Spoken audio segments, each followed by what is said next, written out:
হৰে ৰাম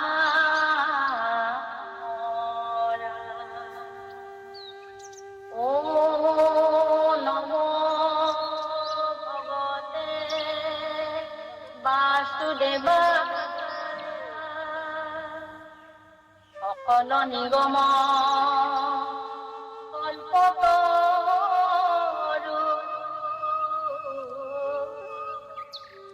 তাৰ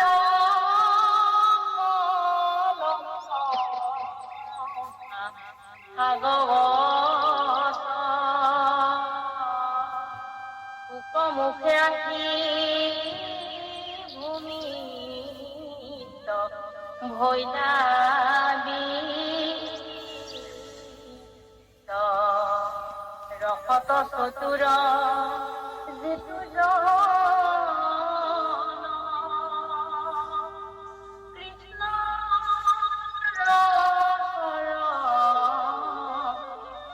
দিয়াম পৰম সন্তোষে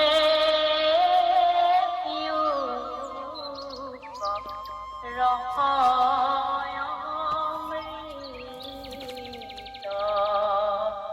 পৰম সন্তোষে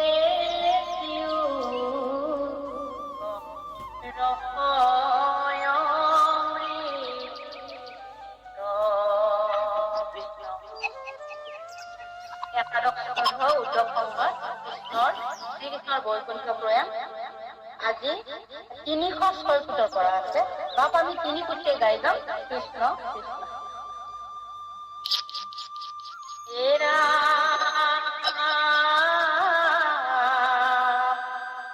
কিৰে সে প্ৰসত্ৰ চামৰ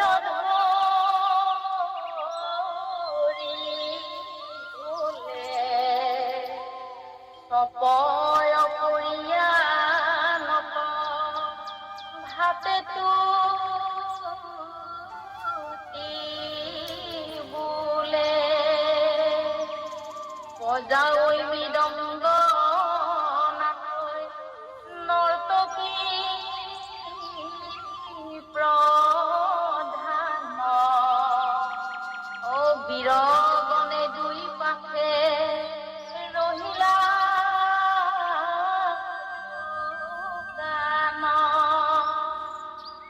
ৰাম দ্বন্দ্ব শব্দ চিহ্ন সন্ধ্যা নচুয়া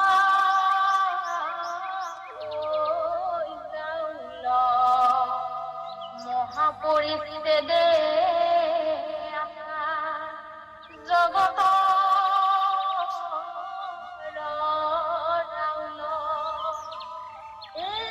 অতি মহেন্দ্ৰ কৰি শ্ৰীসম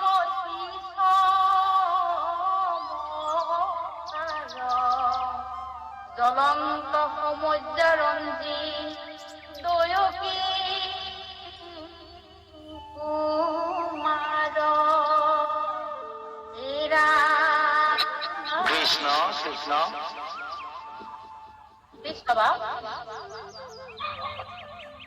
জয় গুৰু শংকৰ। হে কৃষ্ণ হে বাসুদেৱ দৈৱকী নন্দন হৰি নমো নন্দ গোপৰ কুমাৰ কৃপাময় শ্ৰী গোবিন্দ তজুপদ অৰবিন্দ কৰোময়ী লক্ষ্য নমস্কাৰ কৰোময়ী লক্ষ্য নমস্কাৰ। কৃষ্ণ পৰম শ্ৰদ্ধাভাজন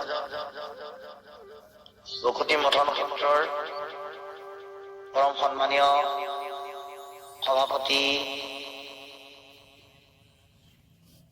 প্ৰমুখ্যে এই অনুষ্ঠানৰ সঞ্চালিকাৰ আসন অলংকৃত কৰা আইগৰাকী, লগতে জ্ঞানজ্যেষ্ঠ বয়োজ্যেষ্ঠ ভাগৱতৰ ভক্তিময় মধুৰ ৰসেৰে পৰিপূৰ্ণ বিশ্লেষক পৰ্যালোচকসকল, এই অনুষ্ঠানটিৰ যোদ্ধা মণ্ডলী, লগতে ভাৰতবৰ্ষৰ বিভিন্ন প্ৰান্তৰ লগতে অসমৰ প্ৰতিটো প্ৰান্তৰ পৰা এই ৰস আস্বাদন কৰিবৰ কাৰণে অতি আগ্ৰহেৰে বাট চাই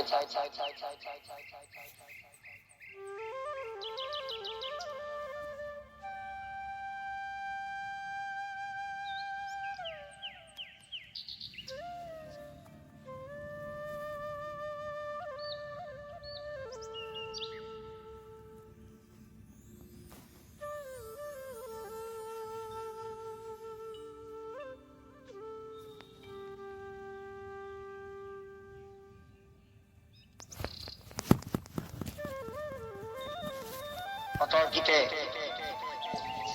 আমাক এই অনুষ্ঠানভাগী চলিত একাদশ স্কন্ধৰ শ্ৰীকৃষ্ণ উদ্ধৱ সংবাদ ভগৱন্তৰ অন্যতম অৱতাৰ কৃষ্ণৰ বৈকুণ্ঠ প্ৰয়াণ, এই শীৰ্ষক কিছু পাঠ চলি থকাৰ সাৰ তত্বৰ আলমত আলোচনা কৰিবৰ কাৰণে আমাক আহ্বান কৰিলে। আমি আপোনালোকৰ আজ্ঞা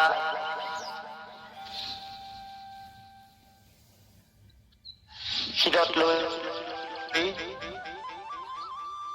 যদিও যথেষ্ট ভাগৰুৱা হৈ আছো অনুষ্ঠান কৰি, তথাপিতো আপোনালোকৰ আজ্ঞা আৰু আপোনালোকৰ চৰণৰ সেৱা পদবেলা লোৱা মানসেৰে আপোনালোকৰ মাজতে ঈশ্বৰৰ কথা চৰ্চা কৰি লাভ হৈছো। ইয়াত কিবা ভুল ভ্ৰান্তি হলে আপোনালোকে নিজ কোণে মনিষণ কৰিব যে ইতিমধ্যে বহু তত্ত্ব সম্বলিত বিষয়েৰে পৰম পুৰুষ ভগৱন্তই উদ্ধৱক দিয়া পৰামৰ্শ সম্বলিত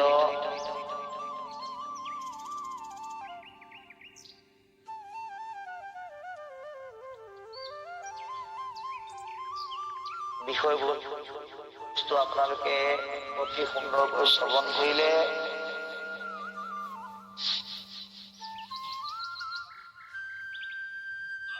আৰু এতিয়া ভগৱন্ত কৃষ্ণ বৈকুণ্ঠলৈ আগমনৰ সময়ত হোৱা পৰিৱেশ সম্পৰ্কে পাঠে কিছু আগবঢ়াবলৈ আগবাঢ়িছে যে কেনেকুৱা এটা পৰিৱেশৰ সূচনা হৈছে। দণ্ডতত্ব ধৰি চাৰিওফালৰ পৰা সুসজ্জিত হৈছে, অপেশ্বৰাগণে গীত নৃত্য কৰিছে, সকলোৱে এটা আনন্দময় পৰিৱেশৰ সৃষ্টি হৈছে। দুটা পৰিৱেশে ক্ৰিয়া কৰিছে আৰু এই ধৰাধামৰ লোকসকলৰ মাজত আনন্দবিহীন প্ৰেমযুক্ত এক বিৰানন্দ পৰিৱেশৰ সৃষ্টি হৈছে। পুথি মহেন্দ্ৰৰ সমান ৰূপেৰে পৰম পুৰুষ ভগৱন্ত পৰিপূৰ্ণ হৈছে। এই বিষয় এই কথাখিনি আমাক এতিয়া পদবন্ধে কবলৈ যত্ন কৰিছে। গতিকে পৰম পুৰুষ ভগৱন্ত কৃষ্ণদেৱ বৈকুণ্ঠলৈ যোৱাৰ মুহূৰ্তত সৃষ্টি হোৱা পৰিৱেশ, বিভিন্ন ঠাইৰ পৰিৱেশ, এই পৃথিৱীৰ পৰিৱেশ আৰু বৈকুণ্ঠবাসীসকলৰ পৰিৱেশ বা আন আনুষাংগিক স্থানৰ পৰিৱেশসমূহ এই পদবন্ধে আমাক বৰ্ণনা কৰিবলৈ যত্ন কৰিছে। আৰু আমি অকণমান পাঠলৈ সোমাই যাবলৈ অনুৰোধ জনাম, তাৰপিছত আমি আলোচনা কৰিম। কৃষ্ণ আগবঢ়াওকচোন।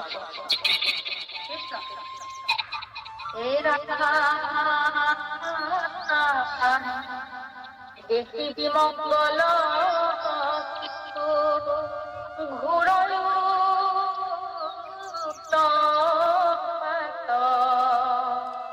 যাদৱ বংশক হেন বুলিলা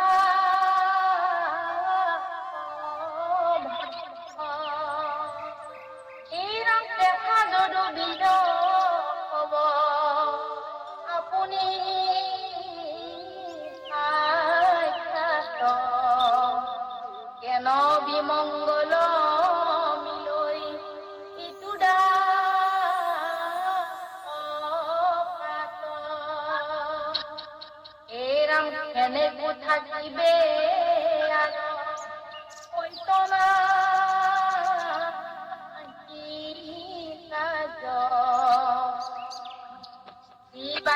বৃদ্ধ নগৰৰ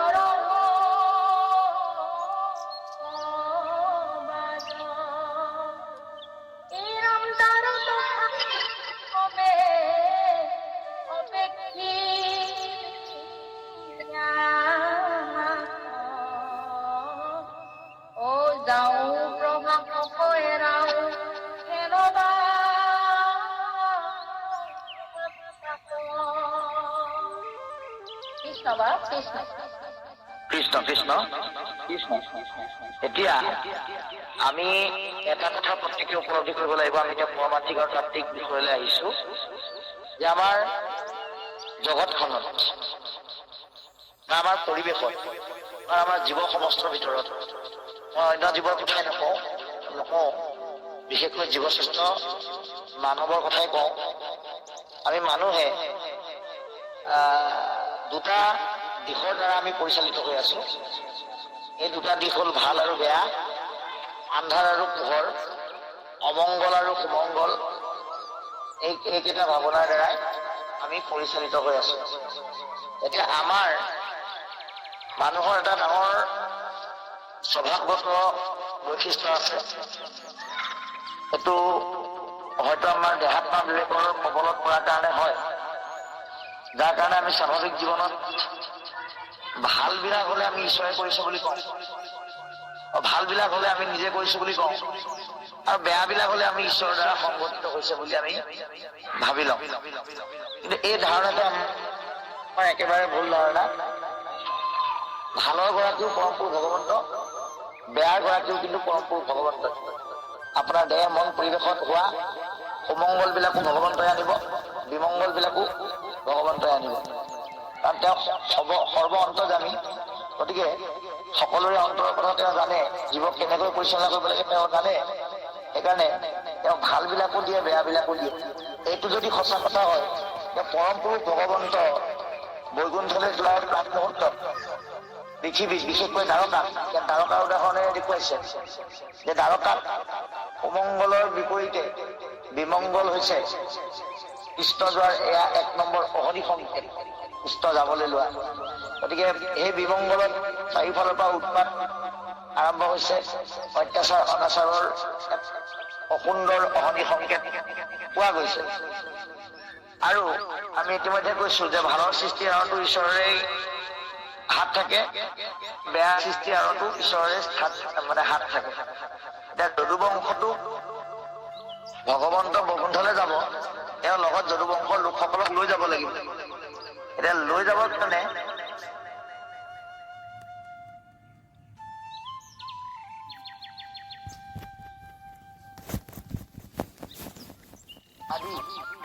কৰ্ম বুলি নিজে পৰামৰ্শ দি থৈ যোৱাৰ পিছত আমি কেলে নকৰিম বুলি কোৱা মানুহ আছে দেই।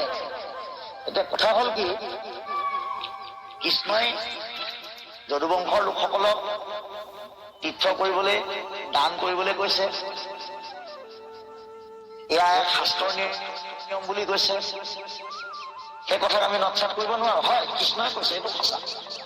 কিন্তু আমি এটা কথা চাব লাগিব যে বেদ আৰু ভাগৱত বা বিভিন্ন গ্ৰন্থৰ প্ৰত্যক্ষবাদ আৰু পৰোক্ষবাদ, সময়, এই গোটেই দিশখিনি আমি চাই ল'ব লাগিব। এতিয়া কৃষ্ণই কোৱাটোও সঁচা, যদুবংশৰ লোকসকলক কোৱাটোও সঁচা, তেওঁলোকে পালন কৰাটোও সঁচা। কিন্তু কেতিয়া কৈছিল, কোৱাৰ সময়টো কি আছিল, যুগটো কি আছিল, সেই সময়ত এইবিলাক আছিল যুগ ধৰ্ম। পৰমপুৰুষ ভগৱন্তই যুগ ধৰ্মক কেতিয়াও অসন্মান নাই কৰা, যুগ ধৰ্মক ওলাই কৰা নাই। সেই যুগৰ যুগ সাপেক্ষ ধৰ্ম হিচাপে তেওঁ অৱতৰিত লৈ সেই যুগৰ যি ধৰ্ম নীতি, সেই নীতি পালন কৰিবৰ কাৰণেহে তেওঁলোকক পৰামৰ্শ দিছিল। কিন্তু কৃষ্ণই সেই কথাখিনিৰ মাজত থকা নিয়মাৱলীখিনি এই কলি যুগত আমাক কৰিবলৈ কোৱা নাই। আজি বহুতে এই কথাখিনি গভীৰতমভাৱে অধ্যয়ন কৰি নোচোৱাৰ কাৰণে কেৱল কৃষ্ণই কৈছিল বুলি ওপৰতে চাই পেলাই এতিয়াও তীৰ্থ দান আদি পালন কৰা দেখিবলৈ পোৱা যায়। গতিকে আমি এটা কথা উপলব্ধি কৰিব লাগিব যে ভগৱন্ত কৃষ্ণই যদুবংশৰ লোকসকলক নিপাত কৰিব পাৰিছে, যে তেওঁলোকক তীৰ্থ কৰিবলৈ কৈছে, তেওঁলোকক দান কৰিবলৈ কৈছে, তেওঁলোকক স্নান কৰিবলৈ কৈছে। কিন্তু এই স্নান দান তীৰ্থৰ ফলত যদুবংশৰ লোকসকলে জানো কিবা ভাল ফল পালে? তেওঁলোকে মদিৰা পান কৰি পেলাই ইজনে সিজনক কোবাই এতিয়া সবংশে ধ্বংসহে আহিলে। গতিকে সেই বাৰ্তাটো কৃষ্ণই দেখুৱাই থৈ গৈছে, সেইটো কিন্তু আমি উন্মোচিত কৰি চাব নিবিচাৰো। গতিকে আজি ভগৱন্তই যদুবংশক লোকসকলক ভালৰ কাৰণে হওক বা বেয়াৰ কাৰণে হওক যিটো পৰামৰ্শ দিলে তীৰ্থ কৰিবলৈ, স্নান কৰিবলৈ, এতিয়া আমি কৃষ্ণই দিয়া পৰামৰ্শ হিচাপে আমাৰ নিজৰ জীৱনত সেইখিনি পালন কৰিব লাগিব। এনেকৈ আমি তীৰ্থ কৰিব লাগিব। তীৰ্থ ক'ত কৰিব লাগিব? আগতে তেওঁ পৰামৰ্শ দি থৈ গৈছে, দেৱতো তীৰ্থটো কৰি ভকতে সেৱ। ভকতৰ মাজত কৃষ্ণ কথা চৰ্চা হৈ থকা যিটো পৰিৱেশ, যিটো পবিত্ৰ স্থান, য'ত অহৰ্নিশে ৰাম নামৰ ৰস ভকতৰ পদ্মমুখান্তে বৈ থাকে, তাত যদি নিজক জড়িত কৰিব পাৰো, তেতিয়াহ'লে কাশী গয়া গংগা প্ৰয়াগত তীৰ্থকত যাই বাকো নালাগে তাৰ বুলি কৈছে। স্নান, আপুনি গা ধুই চাবোন চাপ ইত্যাদি লগাই যিমান গাটো চাফা কৰিলেও, কাপোৰটো চাফা কৰিলেও সেইটো প্ৰকৃত স্নান নহয়। ৰামকৃষ্ণ নামৰ বিশুদ্ধ ভক্তিময় জলৰ দ্বাৰা যেতিয়ালৈকে আমি আমাৰ অন্তৰখন ধুব পৰা নাই। আজি আমাক এই কাহিনীয়ে কি বুজাইছে? যে কৃষ্ণই দিয়া পৰামৰ্শখিনি যদুবংশৰ লোকসকলক ধ্বংস কৰিবৰ কাৰণে কৃষ্ণই দিয়া পৰামৰ্শখিনিৰ যিটো পৰিৱেশ, সেই পৰিৱেশৰ বিপৰীতে বুজি পেলাই যাতে কলিকালৰ লোকসকল আগবাঢ়ক, তাত এই কথাখিনি আঁৰতটো ধ্বংসহে লুকাই আছে। গতিকে আমি স্নান কৰিব লাগিব। কি স্নান? অন্তৰৰ স্নান, অৰ্থাৎ ৰাম নামৰ জলেৰে আমাৰ অন্তৰখন ধুব লাগিব। দান দিবলৈ কৈছে কৃষ্ণই যদুবংশৰ লোকসকলক। আপুনি কাক দান বিশেষ কৰিব? কাৰোবাক দান দিবলৈ গ'লে দানৰ মাজতো অসন্তুষ্টতা আছেই। কাৰোবাক যদি আপুনি দান দিয়ে তেওঁক কিবা এটা ফুট উলিয়াবই। গতিকে আমি দান দিব নালাগে। কি দিব লাগে? আছে দিয়া দান, নাই সংবিধান। অৰ্থাৎ আমি দিনটোৰ ভিতৰত যদি আজি এনেধৰণৰ অনলাইনৰ যোগেদি হওক বা অফলাইনৰ যোগেদি হওক, যদি ঈশ্বৰৰ কথা যদি আগ্ৰহীজনক যদি কওঁ আৰু নিস্বাৰ্থভাৱে, কলি যুগত সেইটোৱে শ্ৰেষ্ঠ দান। এই দৰ্শনসমূহো এই কাহিনীৰ আঁৰে আঁৰে আমাক তুলি ধৰিবলৈ যত্ন কৰিছে। এই যেতিয়া ভগৱন্ত কৃষ্ণৰ আদেশত সকলো উদ্গ্ৰীৱ হৈ কোলাহল ভাৱেৰে বিভিন্ন ধৰণৰ বাদ্যযন্ত্ৰ বজাই পৰিৱেশটো কোলাহলযুক্ত কৰি তেওঁলোকে কৃষ্ণৰ আদেশ পালন কৰিবলৈ কি হৈছে? যত্ন কৰিছে, বা কৃষ্ণৰ আদেশ পালন কৰিবলৈ তেওঁলোকে সাজু হৈছে। আৰু তাতে ইয়াত যে ডিম ডিমৰ ঢমৰ আদি বিভিন্ন মৃদম, বিভিন্ন বাদ্য খুব কোলাহলযুক্ত ভাৱে বজাই তেওঁলোক সেই প্ৰভাস দিশে যাত্ৰা কৰিছে। এই কথা আমাক জনালে। ইয়াৰ পিছত কি কব আমি চাম। সাজ সাজ প্ৰজা কৰে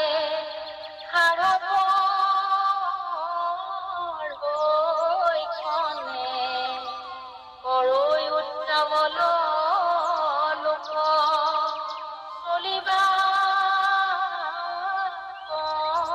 মনে। এৰাম একঠাই হুয়া বাল্য বৃদ্ধ নাৰী বোজাই বোজা ভিৰে জুমাজু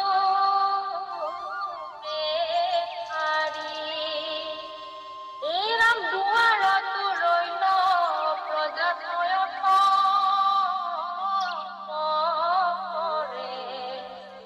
যাই যদু বীৰ হব লৰিয়া ৰম কৰে। এৰাম বাদ্যে ভন্দে দণ্ডে চলৈ চিন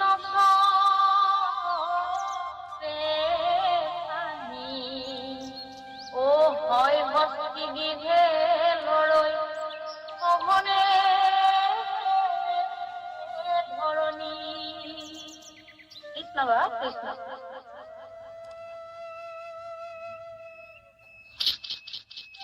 কৃষ্ণ। গতিকে এই যদুবংশৰ লোকসকলে নিজকে সুসজ্জিত কৰি ভগৱন্তৰ আদেশত তীৰ্থ কৰিবলৈ যোৱাৰ পৰিৱেশটো অতি সুন্দৰকৈ বৰ্ণনা কৰিছে। দণ্ডে ছত্ৰে ধৰি তেওঁলোক বাদ্য খণ্ডে বিভিন্ন ধৰণে নিজকে সুসজ্জিত কৰি সেই যাত্ৰালৈ যাত্ৰা কৰিবলৈ আৰম্ভ কৰিছে। ৰজাসকল কৃষ্ণাদেশ মতে যাত্ৰা কৰিছে আৰু যদুবংশৰ নাৰীসকলে পদূলি ওলাই ওলাই সেইসকল যোৱা চাই দুখিত হৈ আছে। কোনেও কাকো বুজাব পৰা নাই, কিন্তু তেওঁলোক নাৰীসকল যোৱা নাই তালৈ, তেওঁলোকক যাবলৈ কোৱাও নাই। কিন্তু তথাপিতো তেওঁলোকে নিজৰ পদূলিতে ওলাই ওলাই তেওঁলোকৰ লোকসকল এই প্ৰভাসলৈ যোৱাৰ যিটো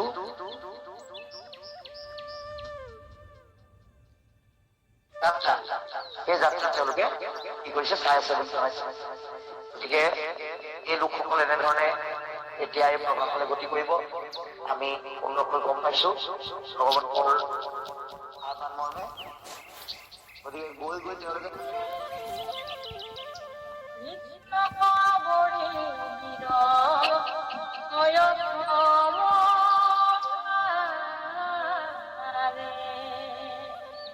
কৃষ্ণ কৃষ্ণ এতিয়া তালৈ অকল কৃষ্ণ, এতিয়া তালৈ অকল যদুবংশৰ লোকসকলেই প্ৰভাসলৈ যাত্ৰা কৰা নাই।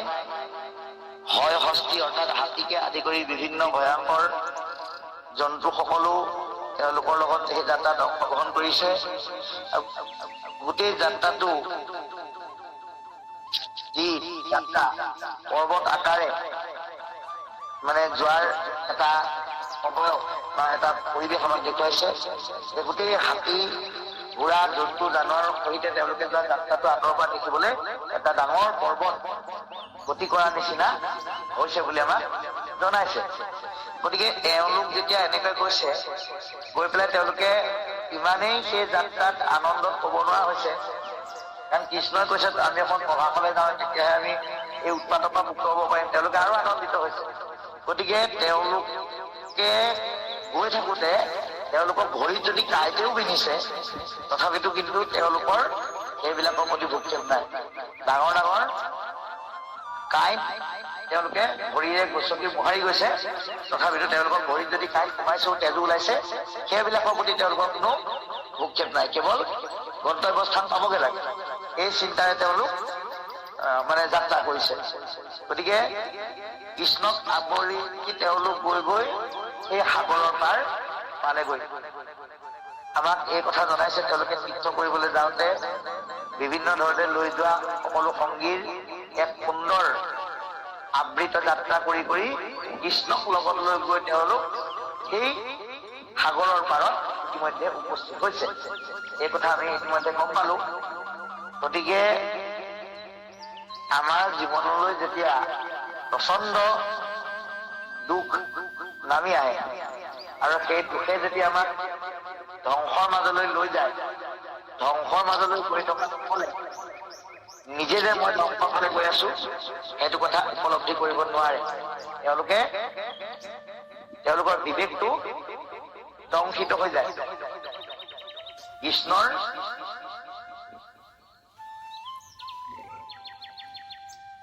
যি সংসাৰৰ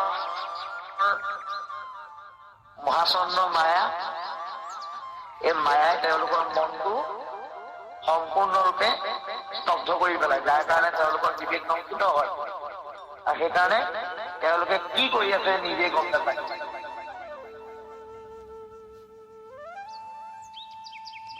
গতিকে গৈ গৈ এতিয়া তেওঁলোকে ক'ত হাত দিবগে আমি কাঠৰ গম পাম। এয়াই হৈছে আমাৰ অসমাধান ভাৱে কৰা জীৱনৰ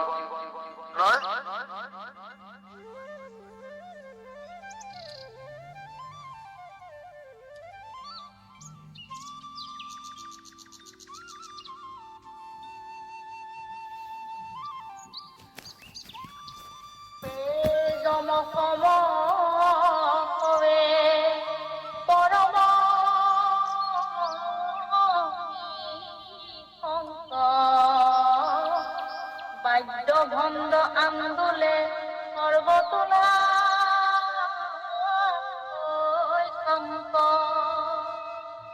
গগজ সমান হবে চলে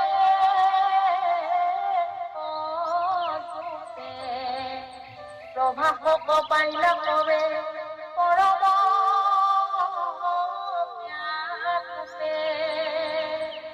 এই ৰাম নাদি আদি সৰজনে যাদৱ গীতেছে পৰিলন্ত জলাঞ্জলি কৃষ্ণৰ দেখে। এই ৰাম বিশিষ্ট বিপ্ৰক ভুঞ্জাই কৰিয়া সন্মান কুবৰে নৰজত ভূমি দিলা ধে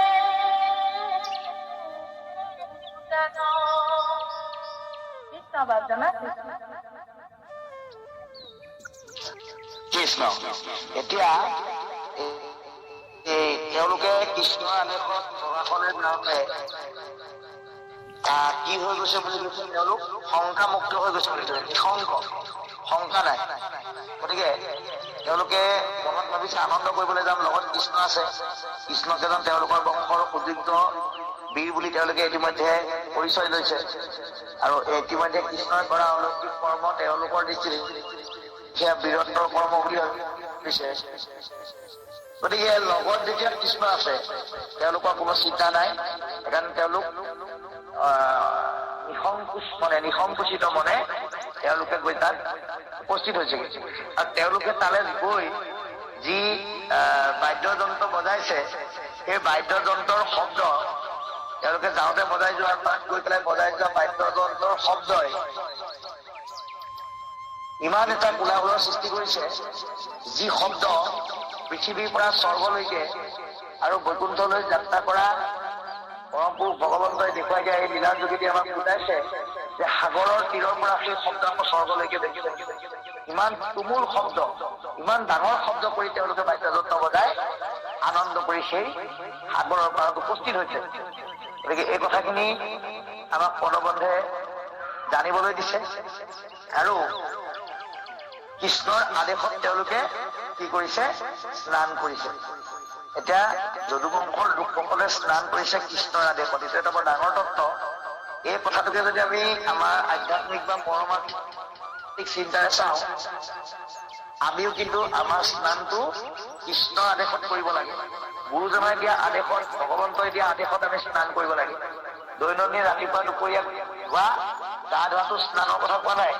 এই ৰাম নামৰ আধ্যাত্মিক গংগাৰ যি ভক্তিময় জল, এই জলেৰে আমাৰ অন্তৰ স্নান কৰিবলৈ ভগৱন্তই আমাক নিৰ্দেশনা দি থৈছে শাস্ত্ৰৰ পাতে পাতে। গতিকে সেই শাস্ত্ৰৰ পাতে পাতে পোৱা জ্ঞানখিনিক আমি ভগৱন্তই দিয়া অঞ্জল বুলি আৰু তেওঁ দেখুৱাই থৈ যোৱা ভক্তিময় পথটো ঈশ্বৰৰ আদেশ বুলি আমি কি কৰিব লাগিব, আমাৰ যিটো অন্তঃস্নান এইটো আমি ব্যৱস্থা কৰিব লাগিব। দৈনন্দিন ঈশ্বৰৰ কথা, ভক্তি ৰসৰ কথা আলাপ আলোচনা কৰাটোৱে হৈছে প্ৰকৃত স্নান, যিটো ভগৱন্তই বাংময় মূৰ্তি পুৰাণ সূৰ্য ভাগৱতৰ পাতে পাতে আমাক দি থৈ গৈছে। গতিকে আমি সেয়া পালন কৰিব লাগে। বিশিষ্ট বিপ্ৰসকল দান দিছে বুলি কৈছে। গতিকে আমি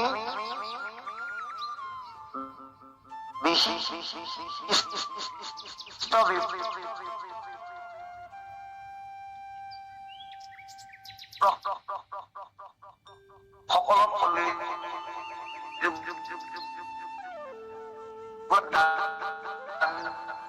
দিয়াটো যুৱ ধৰ্ম নহয়। সেইকাৰণে আমি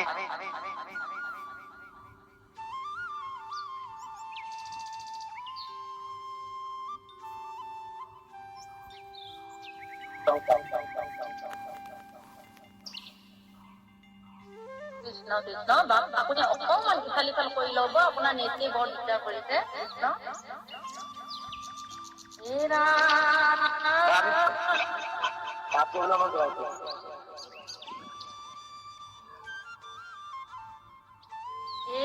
আগবাঢ়িবলৈ অনুৰোধ জনাইছো। কৃষ্ণ ভয়ংকে বসে অলংকারে মন্দির দেন্ত দান যুগ দুর্গতি যাও কন্দি এরাম বীর্য কখন না রত্ন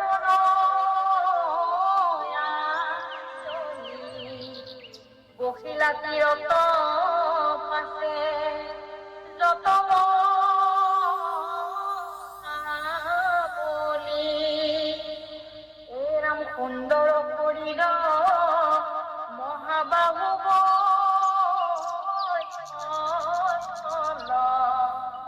সবার প্রকাশে চন্দ্র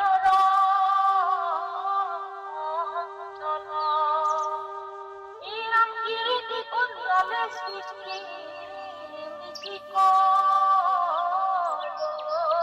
শান্তি সূর্যর কিরণে যেন জলে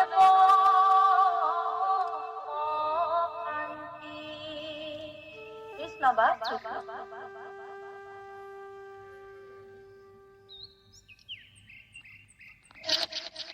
কৃষ্ণ গতিকে আমাক এয়া পদবন্ধে এটা সুন্দৰ ৰূপ দেখুৱাইছে উজ্জ্বল পোহৰৰ দৰে দীপ্ত পদ্মশ্ৰী মুখ আৰু এই সুন্দৰ কিৰীটি উজ্জ্বল ৰূপটো আমাক দেখুৱাবলৈ যত্ন কৰিছে। এইটো কাৰ ৰূপ আমি ইতিমধ্যে গম পাইছো, এয়া হৈছে পৰম পুৰুষ ভগৱন্তৰ কৃষ্ণৰ ৰূপ। এই ৰূপটো মানে যদু